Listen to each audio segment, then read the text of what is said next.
Ассаламу алейкум, урматтуу кыргыз элим. Мына Барысбек уулубуз аккан оорусуна кабылып 3 күндөн бери сбор жүрүп жатат. 3 күндүк отчетту азыр берейин деп чечтик биз. Кудайым буйруса, Аллах Таалага шүгүр, 1000 мерте шүгүр. 5000 сомдон салган адамдар болду, 100 сомдон салган адамдар болду, 20 сомдон салган адамдар болду. Баарыңыздардын кылган ихсандарыңыздар Аллах Таала биринчиден кабыл кылган болсун. Эки дүйнө бактылуу болуңуздар, эч качан оорубаңыздар.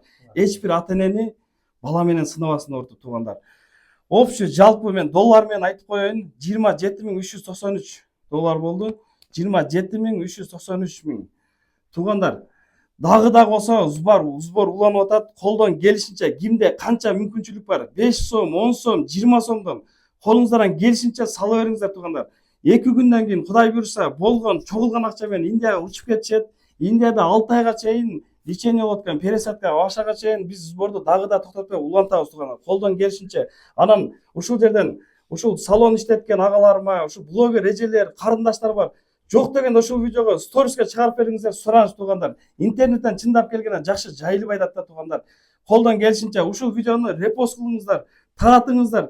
Акча сала албасаңыздар, жок дегенде жакшы сөзүңүздөрдү жазып, бирден лайк басып кетиңиздер. Алланын ыраазычылыгы үчүн туугандар. Келиңиздер, кайдыгер карабаңыздар туугандар.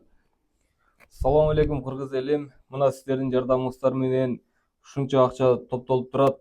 Бул да болсо аздык кылат экен. Биздин сбор көп болгонуна байланыштуу, 150 миң доллар көп байланыштуу. Эми 3төн 1 бөлүгүн чогулттук. Бул да болсо силердин колдооңуздар менен, бирок дагы да болсо сиздерден жардам суранабыз. Жардамыңыздарды аябаңыздар.